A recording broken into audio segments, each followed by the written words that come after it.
आज जिस तरह से भारत के बहुत सारे मुसलमान अपने देश का साथ देने की बजाय भारत का विरोध करने वाले मुस्लिम देशों का साथ दे रहे हैं, उसका आभास देश के संविधान निर्माता डॉक्टर भीमराव अंबेडकर को आज से 77 वर्ष पहले ही हो गया था। इसलिए आज आप हमारी ये बात जरूर ध्यान से सुनिएगा, क्योंकि जो आज आपके दिमाग में चल रहा है वो डॉक्टर भीमराव अंबेडकर के दिमाग में 77 साल पहले चल रहा था। वर्ष 1945 में, आजादी से 2 साल पहले, उन्होंने एक पुस्तक लिखी थी जिसका नाम था पाकिस्तान और भारत का विभाजन। पुस्तक आपकी स्क्रीन पर है। मैं भी उस पुस्तक के कुछ अंश लेकर आया हूं आज, और इसमें कई बहुत महत्वपूर्ण बातें लिखी थी उन्होंने जो आज पूरे देश को पता होना चाहिए। जैसे इसके पेज नंबर 297 पर डॉक्टर अंबेडकर लिखते हैं, भारत चाहे मुस्लिम शासन के अधीन ना हो, लेकिन भारत के मुसलमान भारत को दारुल हर्ब मानते हैं, ना कि दारुल इस्लाम। दारुल इस्लाम का मतलब होता है इस्लाम का घर, और दारुल हर्ब का अर्थ होता है युद्ध का घर। यानी डॉक्टर अंबेडकर कहते थे कि भारत के मुसलमान भारत को इस्लाम का घर नहीं, युद्ध का घर मानते हैं।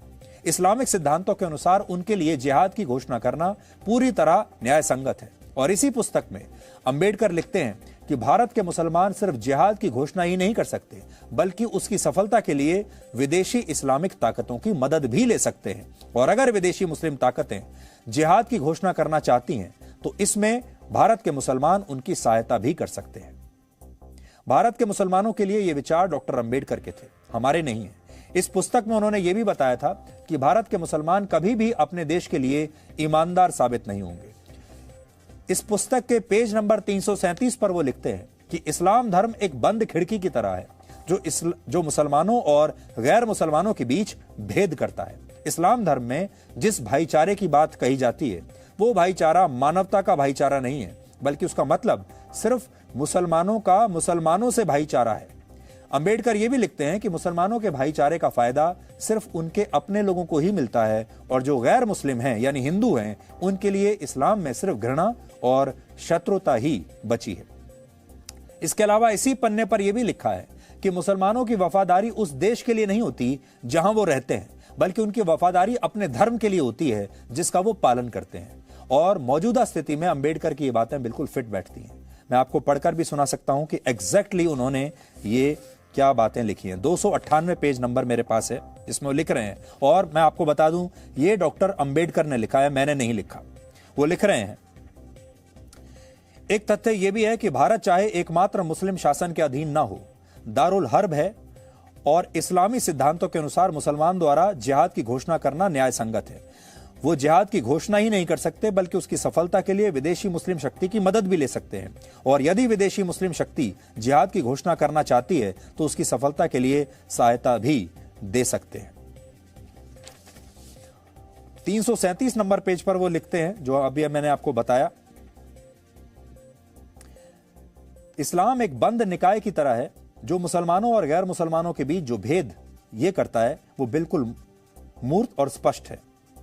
और वो आगे इसके बारे में लिख रहे हैं कि इस्लाम का दूसरा अवगुण यह है कि यह सामाजिक स्वशासन की एक पद्धति है और स्थानीय स्वशासन से मेल नहीं खाता, क्योंकि मुसलमानों की निष्ठा जिस देश में वो रहते हैं उसके प्रति नहीं होती, बल्कि वो उस धार्मिक विश्वास पर निर्भर करती है जिसका कि वो हिस्सा है।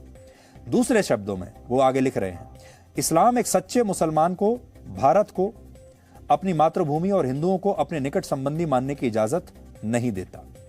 तो इसका मतलब यह है कि दुनिया भर में जो मुसलमान हैं, जो इस्लाम धर्म को मानने वाले लोग हैं, वो उनके पास मातृभूमि का जैसा कोई सिद्धांत नहीं है। वो मातृभूमि को नहीं मानते, वो सिर्फ इस्लाम को मानते हैं। और वो दुनिया में कहीं भी रहते हों, ये इस्लाम उन्हें एक साथ इकट्ठा करके रखता है। और यही बात भारत के मुसलमानों के बारे में भी है। वो शायद इसे अपनी मातृभूमि नहीं मानते और हमसे हजारों किलोमीटर दूर जो दूसरे मुसलमान बैठे हैं उन्हें अपना भाई समझते हैं। तो ये इतिहास है, ये सिद्धांत है, और इसीलिए हमने आपको ये कहा कि अब ये एक धर्म युद्ध बन चुका है, क्योंकि जो कुछ इस्लामिक देश भारत के खिलाफ कर रहे हैं वो सब कुछ धर्म के आधार पर है, वो तर्क के आधार पर नहीं है, वो लोकतंत्र के आधार पर नहीं है, वो अभिव्यक्ति की आजादी के नाम पर नहीं है, वो मानव अधिकारों के नाम पर नहीं है, सिर्फ धर्म के नाम पर है, सिर्फ और सिर्फ धर्म। और ये जो धर्म है ये 57 देशों के 190 करोड़ मुसलमानों को एकजुट कर रहा है। लेकिन उसी धर्म के आधार पर अगर हम भारत के 100 करोड़ हिंदुओं की बात करें तो वो आज भी बटे हुए हैं, क्योंकि उनका धर्म उन्हें एक रहने पर मजबूर नहीं करता। Presenting B News app, available on Google Play and App Store. Download it now.